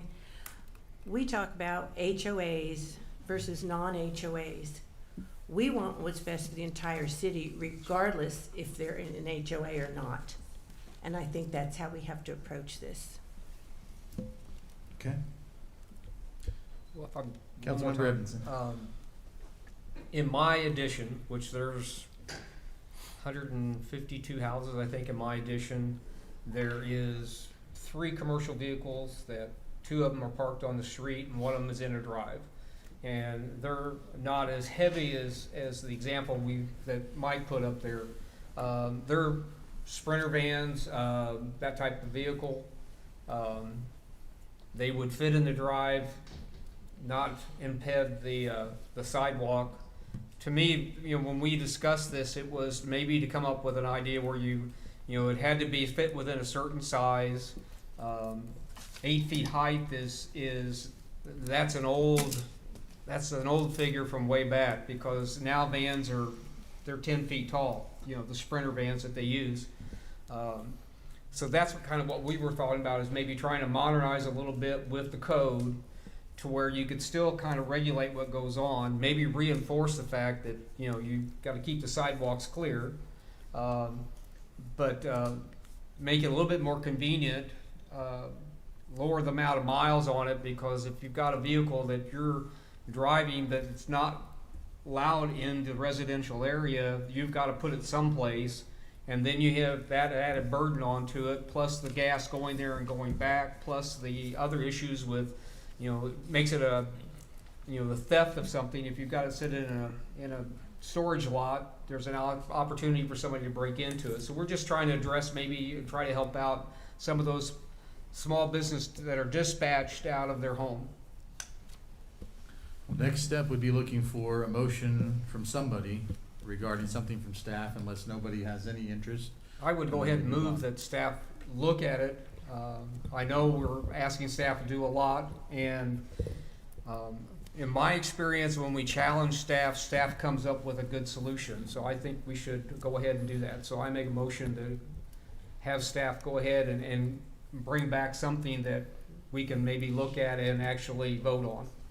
Okay, do you want to provide any additional direction to staff in your motion, or just let staff have at it? Is that what I'm hearing? Okay. I got a motion from Councilman Robinson. Staff, do you need additional feedback from Councilman Robinson in his motion? Not at this time. I think Okay. The feedback regarding looking at size, height, length, providing additional provisions for not blocking sidewalks, maybe looking at other cities where they draw the line in terms of weight. I know that some HOAs restrict business advertising on the sides of vehicles as well. I think we can find enough examples to bring forward something, and confident we could do it. Okay, we have a motion from Councilmember Edmondson to have staff bring back an ordinance. Doesn't obligate that we'll approve that ordinance, but it would direct them to spend some time on it. Do I have a second on that ordinance? Second. All right. Any discussion on the motion from Councilmember Edmondson? Could we have the motion stated to us again, Yeah. please? Councilmember, I don't know, City Clerk, do you want to tell us what motion you have? I just currently have motion to direct staff to draft a code amendment related to changing the commercial vehicle definition. So it's pretty open-ended right now. Councilmember Culpepper. Additional comment, I would really like to see us talk about, I have a food truck in my neighborhood, I'll just come right out and tell you. And I'm not real happy about looking at tacos and bright blue and all that. I love my neighbor, but it, to me, is not appropriate. So I think that needs to be taken into consideration. Okay, any further discussion on Councilmember Your Honor. Edmondson's motion? Councilmember Gaylor. I can't sit here anymore. There's a big difference between a Sprinter van or a van compared to what is being presented in other vehicles. Those Sprinter vans are not over the limit on like what we saw in those pictures, and I just can't see it. Thank you, Your Honor. Okay. Any other discussion? Councilmember Brummel. As it sits right now, would a Sprinter van be okay in our current codes? It would depend on the weight of the Sprinter van, and it's really hard for us to tell unless we run the VIN number on every vehicle. Because it depends on how it's licensed. So you're Depends on telling me if you got a complaint on it, that you guys would have to go out there and run the VIN on it, and then trying to figure out what the weight of the vehicle is rated for? Usually, yes. What happens is a complaint will come in, it'll go to codes enforcement, and then codes enforcement will drive out, look at the vehicle, have a question as to whether or not it does meet the commercial definition or the over that gross vehicle weight. We will then call in the police department. The police department will come out, run the plate number, get the vehicle identification number, and then determine whether it's over 6,000 or 6 tons. And then if it is, then the police department takes over and issues a ticket or a violation for them to move it. If it's under that weight, then it's allowed to be there. But yeah, it takes usually 2 different departments to go out and look to determine Your the Honor. vehicle weight. Well, let's wait for Councilmember Brummel, see if he's done for. No, I was just gonna say that seems like a lot of resources, so, yeah, it's. I saw Councilmember definition Erickson is definitely next, needed. so I'm gonna go to him first and then Councilmember. Not sure what you're gonna say, council member, but how are you gonna get on the property? We can't get on the property to run the VIN. We can't get on the property to check expired plates. How are we gonna do that? I mean, it sounds really good, but you're gonna knock on the door and say, hey, I wanna run your VIN on your car? I believe when it comes to the ability of the police department, and perhaps Chief Muntz would know a little bit more about this, or our city attorney, but they have a little bit more right to go on and investigate a property than say code enforcement would. But I think a lot of times they run the license plate to determine whether it's a commercial vehicle or not. Code staff does not have that software. We like to keep that with the police department. Well, I've just got to finish and say then, if the license plate's expired and we're running the VIN, then we're kind of in a conundrum, aren't we? Might be an example of a deficiency in our current code. On the So license why it plate might need for to be chance, changed. Yeah, Yeah. we tried that one. Councilmember Kaler. Yeah, but it goes back to if it doesn't have a license plate, you don't know what it's registered as. A police officer can run it all he wants to, but unless it has a license plate on it, you don't know what it's registered to be a weight-wise. And you know, we tried to pass that a while back, and that didn't help, so we could help the scenarios with the vehicles that were in the driveways with no license plates. But I think we're just creating more work for our police department and codes. Okay. I have a question. Councilmember Culpepper. This, what did you call it, a dash van? Sprinter van. Sprinter van. Are you talking about, is that what the new Amazon trucks are? Is that what you're talking about? There's that size of vehicle that are used for some businesses, plumbing, electrical, They're a little smaller than Often a Amazon. little smaller, but about that, yeah. Yeah. Okay, any further discussion on Councilmember Edmondson's motion? Just another clarification. So it's not about the weight, the plates of the vehicle. It's actually about the true weight that the vehicle is rated for, correct? Is that what we're talking about? Under the current definition of the code, yes. It's based upon the gross vehicle weight. Okay. The gross vehicle weight that is licensed for. So it would depend on the specific vehicle, right? It's Yes. not licensed for, it'd be the gross vehicle weight that as a manufacturer would state that we could have versus what the plate ratings are, so it wouldn't matter about license plates currently, correct? That's correct, and there have been times, just by way of example, where staff has gone out, whether it was codes or the police department, and had a question, and then we look up that model truck or that model year based upon what we can pull, and then we're able to get the average vehicle weight of that type of vehicle. But of course, there's ways to modify or customize any type of vehicle that could be brought up. Like, I just Googled the average weight of a Mercedes-Benz Sprinter van. Curb weight is between 5,300 to 6,000 pounds, so that would be fine. But who knows what they've done on the inside? I don't know how much the Van Do It vans weigh, or some of the Amazon vans weigh. It's kind of on a case by case basis, but in application, it has done what I believe the intent was at the time, was to prevent commercial vehicles like the picture that was shown that are clearly over that 12,000 pounds, to prevent those. And when they do come into question, that's when we get the police department involved to run the license plates and pull the vehicle weight. Councilmember Cole. So Sprinter vans, as we sit right now, would be allowed. Yes. It would So depend. they really wouldn't be part of this adjustment.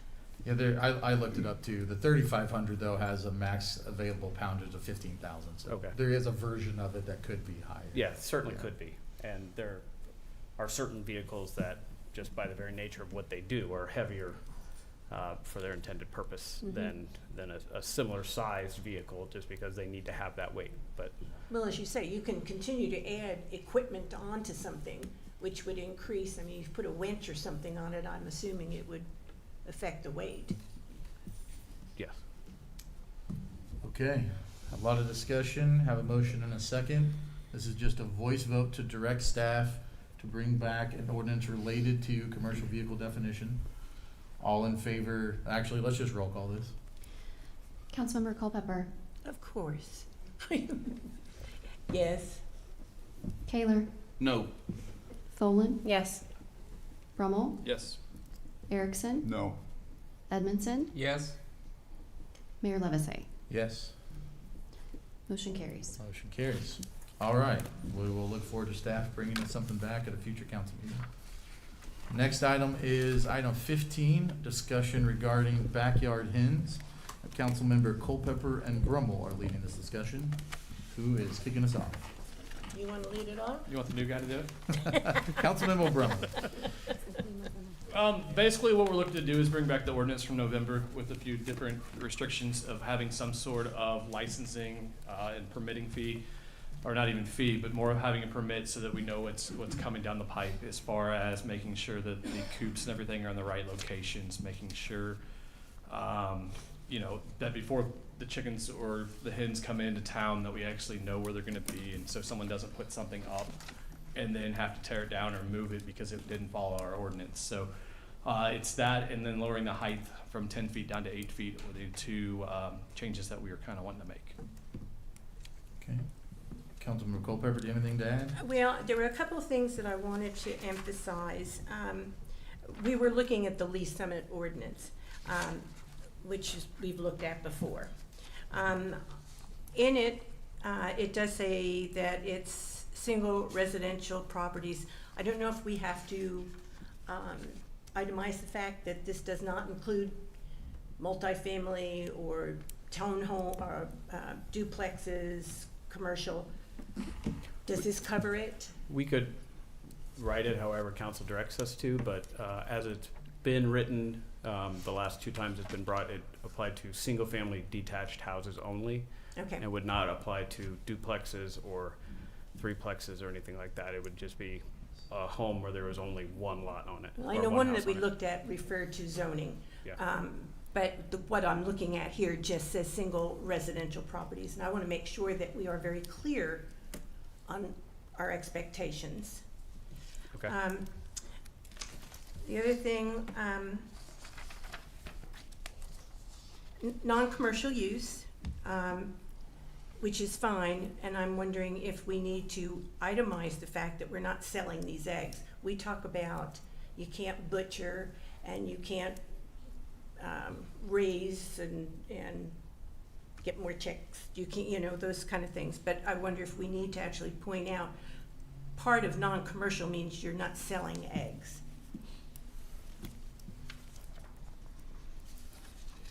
Let's see. And this probably doesn't need to be stated, but I'm going to state it anyway because I've gotten some strange emails. I had an email from a gentleman who informed me that he thought we should have chickens because he could then take his table scraps and get them out in the backyard and help cut down on waste. Is there any way to be more specific about feed? We don't need people throwing their table scraps out. I don't know if he was being serious, but it sounded serious. That's something we can certainly take a look at to see what other cities have done. There are rules in the code right now related to disposal of waste and composting, and there's very specific parameters under which you can do that versus just throwing organic trash material out into your yard. Mm-hmm. Because obviously there can be a public health safety issue with doing that. Absolutely. I just want to make sure that we're really clear on, like I said, I don't know where he was coming from. I just don't know anybody who would throw their table scraps out in the yard. I know we have chickens in Lake Village, and one of the neighbors confronted me actually today because they are not following any kind of rules. Chickens are running loose. There's been a lot of problems, and the city's been called because of rodents. So it's really important that we make sure we don't have table scraps and that the feed is carefully taken care of. I know people who really care about this will do that, but I think we need to specify sometimes to make sure that people don't go off the trail. Certainly understand. Okay. The other thing, I know that when we talked to staff about this, we talked about how long it would take to put all of this stuff together. The number I heard was 90 days to get everything in place, to make sure we figure out the permitting, that we figure out, all those details and allow staff the time to do what they need to do. 90 days, possibly. We can move as fast as we need to.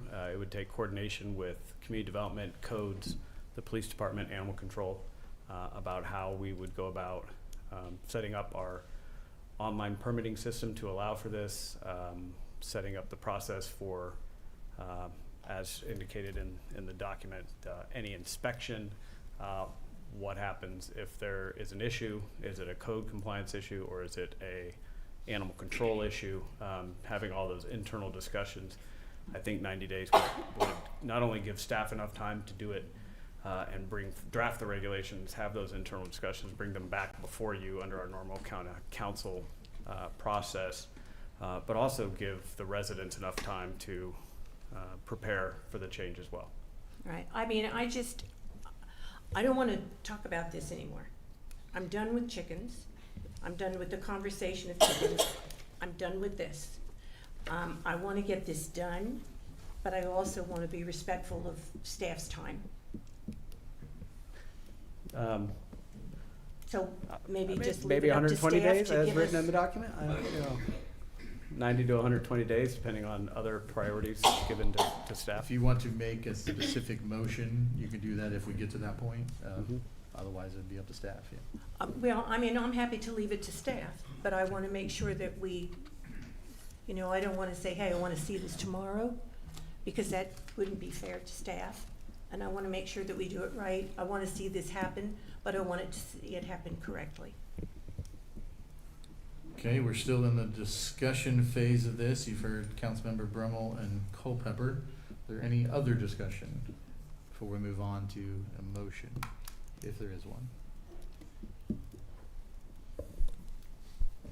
Okay, one thing. I think there needs to be clear definition with the ordinance that is in place. I think there's words that are used simultaneously, and I think it needs to be consistent through all. I think it's somebody presented that it was coop and hen house, like they were using it simultaneously, and then run and pen. So either we use the same wording throughout the whole ordinance, or we define those items. I think they are actually defined in the ordinance. We can certainly take a look at that. Any other discussion on this item? Okay, we'll be looking for a motion for staff to direct staff to bring back an ordinance. If there's anyone that wants to make that motion. If I'll not, make we'll- that motion. Okay, we have a motion from Councilmember Culpepper.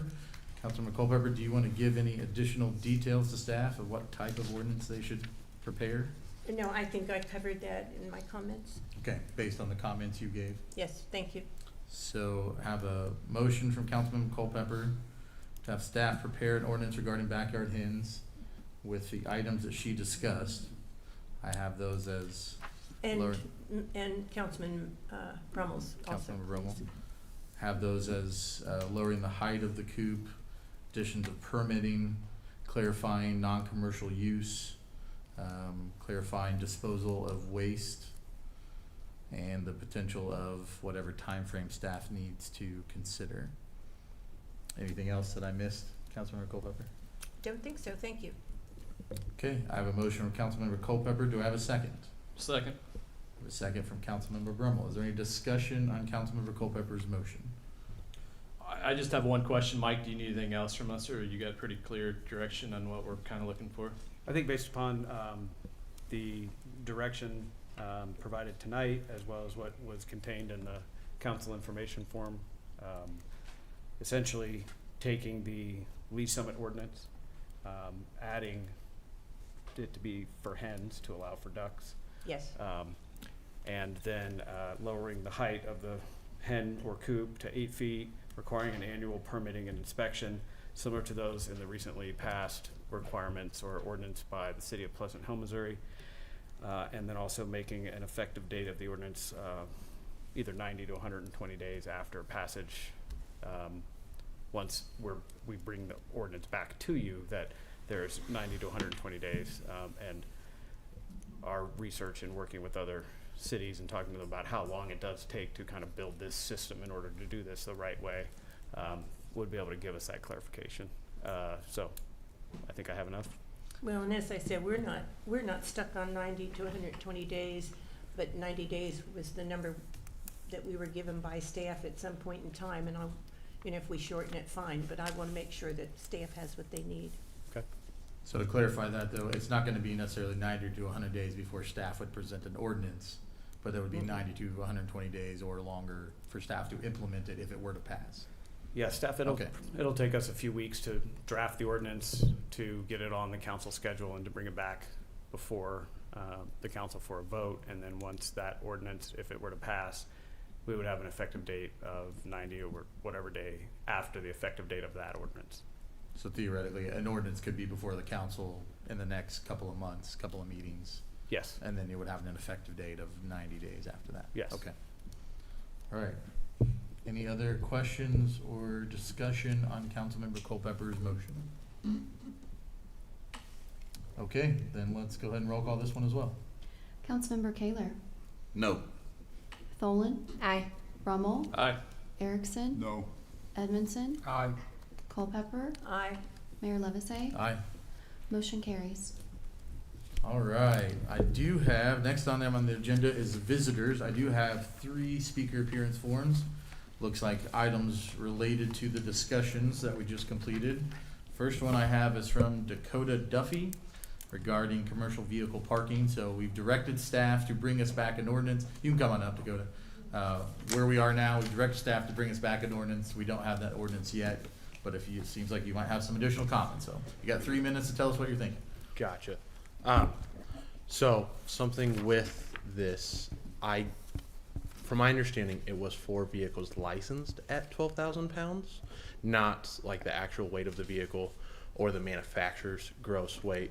So I did want the code changed or revised to be inclusive to 36,000 pound gross vehicles as mine.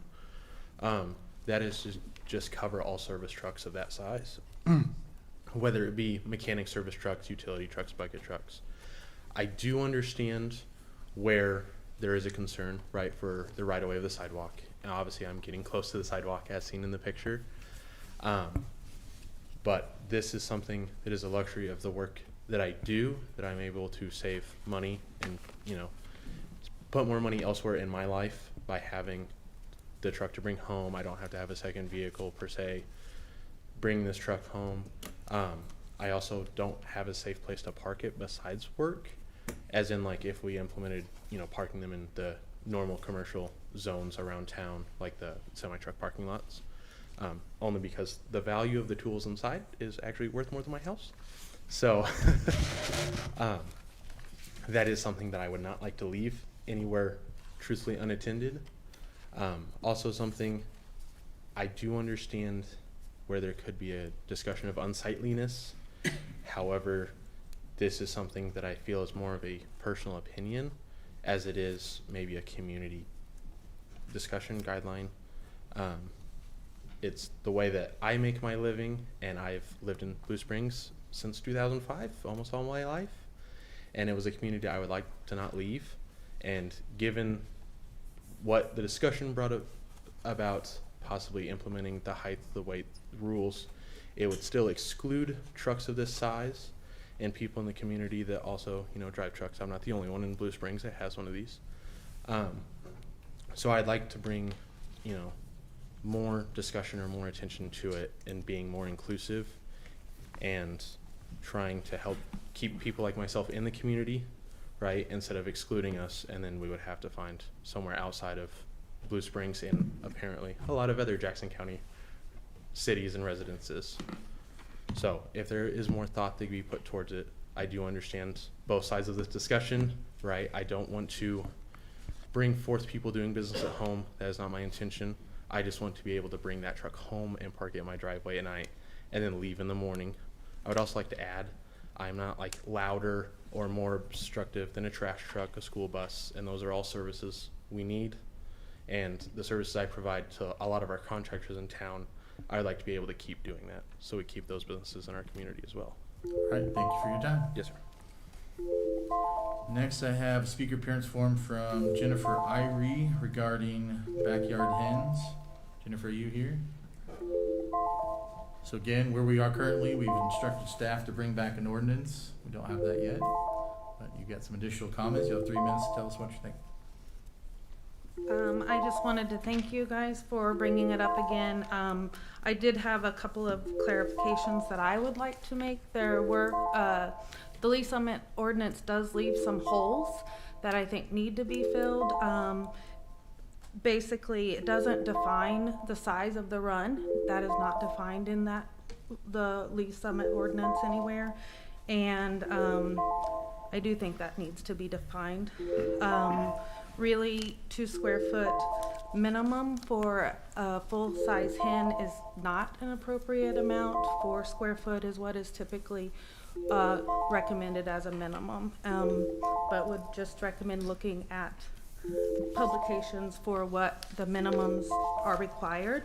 I don't expect you to, but I, think of a hen living in a 1 foot by 2 foot building, and then feed and water and roost and nesting box being in there, and it's just not enough space.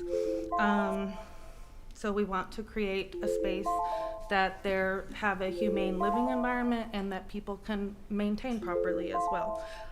Then my only other thought is that providing a max square foot based on the number of birds can cause issues down the line because the flock size could change. So defining if there's a 4 foot max as it's currently written and they have 6 hens now, but then they decide they only want 3 later, they have to change their coop size. So setting it to be a max based, just a maximum number based on what you consider the maximum number of hens to be, would be what I think would make more sense. And that's all I have to say. Okay. And I also have a speaker appearance form from Mr. Ken Harrell, also on Backyard Hens. Mr. Harrell, you've got 3 minutes to tell us what you're thinking. Thank you, and good evening to everyone. Certainly there is a contingent of people on both sides of this issue within the city, all of which have been relatively vocal to many. Somehow I've ended up as one of the spokesmen in opposition to the backyard chickens. And one of the things I keep hearing is hens, chickens. I'm not sure if we're talking about chickens or we're talking about hens or quail or whatever. And I think that's something that needs to be determined, because if it's backyard chickens, that's one thing. If it's other elements of fowl, I believe that would be another consideration. I could go on forever with everything you've already heard about the opposition, so I'm not going to go to that. You know what the issues are, people who are against this. The one thing I would want to point out, though, and I would refer to Councilmember Tholen, when she mentioned talking about the commercial vehicle thing, the respect to HOAs, and I really appreciate that, because as you'll recall, the last time we had this conversation here, it was in regards to the state bill that had been passed that said that if an ordinance gets passed, HOAs lose their ability to have, I think the term is reasonable regulation, whatever reasonable regulation means. So that wasn't defined. I'm not sure if we've looked at that from a legal standpoint or not. But I do think that that's really important, that if we do this, we're going to pull that away from HOAs. And to your point, I'm not sure that, that really shows them a lot of respect. My point would be, let's put this on the ballot. There's a plethora of reasons to support, and there's a plethora of reasons to not support. Let's let the citizens, I believe Councilmember Culpepper said it the best. I think we're all tired of dealing with this thing, and one way or another, it needs to come to conclusion. So my suggestion would be, let's put it on the ballot. I know there's a lawsuit pending from the HOAs. Do we want to move forward with something prior to that being resolved? I think that's another legal consideration. So, but at the end of the day, let's put this thing on the ballot and let's let the people of Blue Springs decide. So that's my comments on chickens. The only other thing I'd like to do is kind of change course real quick and talk about the downtown plan that was presented. Terrific plan. The pictures were great. As all of you know, I was on the Downtown Implementation Task Force. Thank you, Mr. Mayor. And the things that were really, really emphasized in that was to be sure that we make whatever we do with the properties we developed a destination for all of Blue Springs. And I think the comments about parking, the comments about the amount of square footage, those were really key discussion topics as we had our implementation task force meetings. So really important that we have sufficient in both of those. Thank you for your Thank time. you for your time. Your Honor. Could I ask Councilmember Ms. Erickson. Could I ask Ms. Irie a quick question? Ms. Sire, you willing to come answer a question?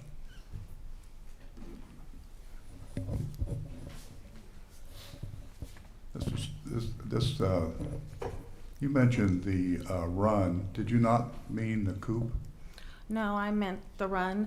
In the one that's in the agenda anyways, it does not define the size for a run, or it's unclear because it talks about enclosures.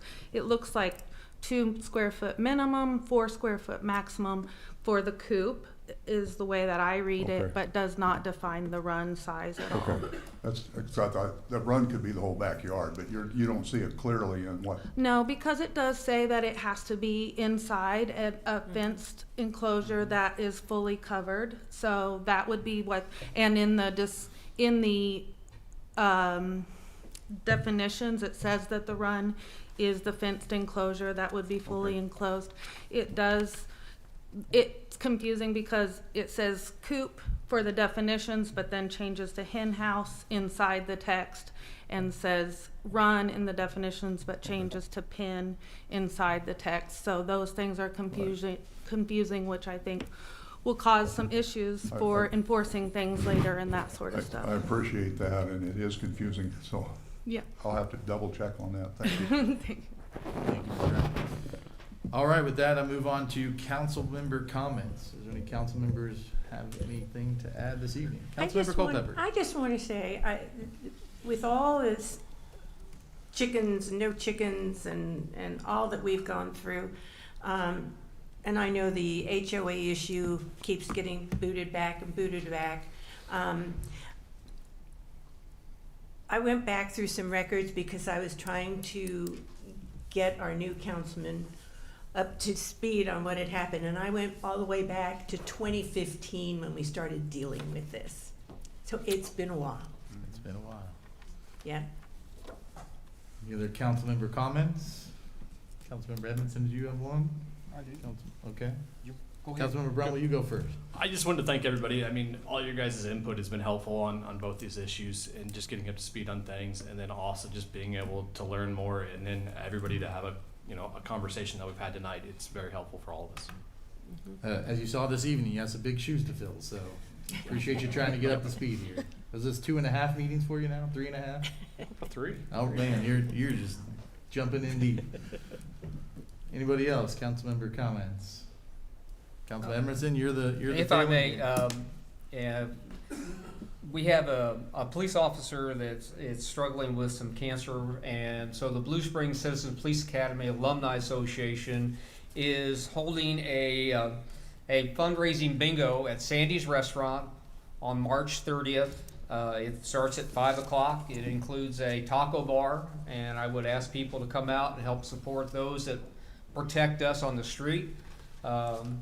All the monies raised there will be going towards his health and getting him to a doctor and back. So there'll be a nice night of bingo. We'll have food. There'll be a silent auction, so I would encourage people to come out at Sandy's Restaurant on Sunday night at 5, March 30th. Okay, good reminder.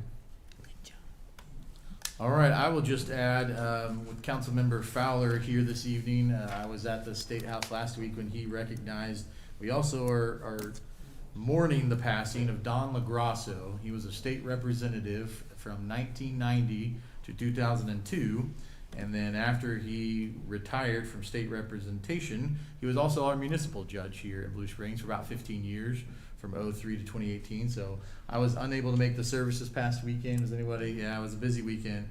But want to recognize his contribution to the community.